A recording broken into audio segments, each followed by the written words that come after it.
This is an ABP Live Podcast.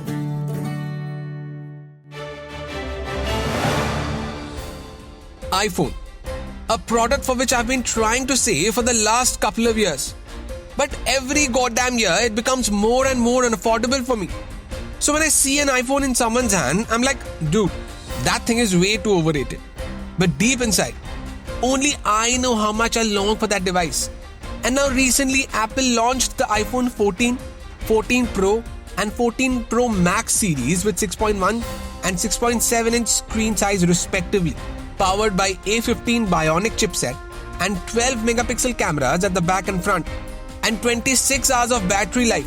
But wait, you guys probably know all of this, right? Now I'll tell you something that you people probably don't know. So iPhones have always been made in China, but that's about to change soon. Apple has said that it will slowly move its production facilities to India. This is going to be a big move for both Apple and India. But now the question is, why is Apple suddenly shifting to India? And will Indian consumers benefit anything from it? Let's discuss all of this today. So welcome to Clear Cut, only on ABP Live Podcast. I'm your newsman Rudrashis. And today, let's talk about the overrated iPhones. So, Apple's iPhones have always been manufactured in China. But recently, the billion-dollar company has said that it will relocate its production facility to Chennai, India.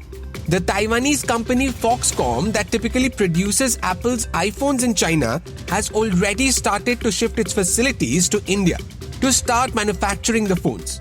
But now the question is, why is Apple suddenly shifting its manufacturing facility from China, where it's been for 15 years? Well, the clear-cut reason is that China is not a cheap country to do business anymore. Earlier, companies like Apple would go to China to set up their manufacturing plants because China had a huge population that was willing to take up low-wage jobs. But now that scene has changed completely. Wages have seen a huge rise in China as the country gets more and more developed. So one big reason is that China does not have the cheapest labor in the world anymore. For over 3 decades, China was considered to be a middle-income country.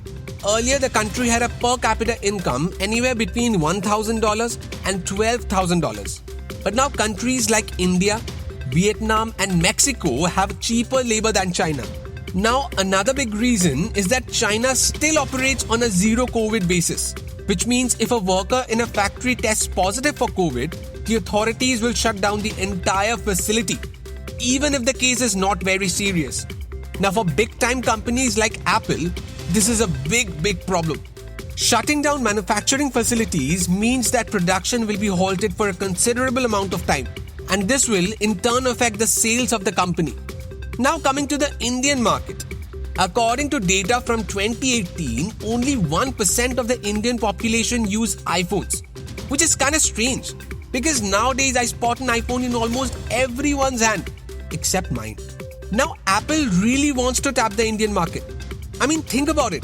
1.4 billion consumers. That'll be huge for Apple. Now, it's also speculated that the Indian government may have given some incentive to Foxconn to come and manufacture iPhones in India. Now, it's worth noting that Apple is not the only company to leave China.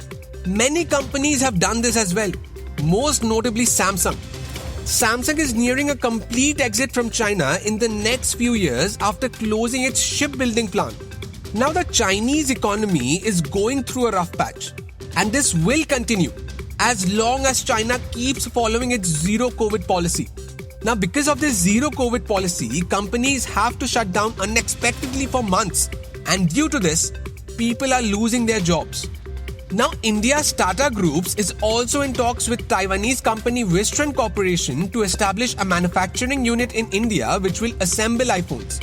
However, this deal is still in the works. But if this deal is finalized, then it will make Tata Groups the first Indian company to build iPhones, which are mainly assembled by Taiwanese giants like Foxconn and Wistron. This will also boost India's efforts to challenge China in manufacturing electronics. This will also encourage other countries to leave China in the time of increasing geopolitical risks.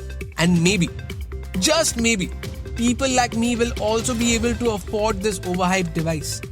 So that's all the news and scoops I have for you today. Today's episode was produced by Lalit. This is your newsman Rudrashis Kanjilal signing off.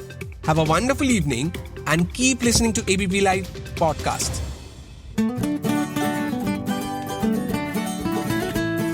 This is an ABP Live Podcast.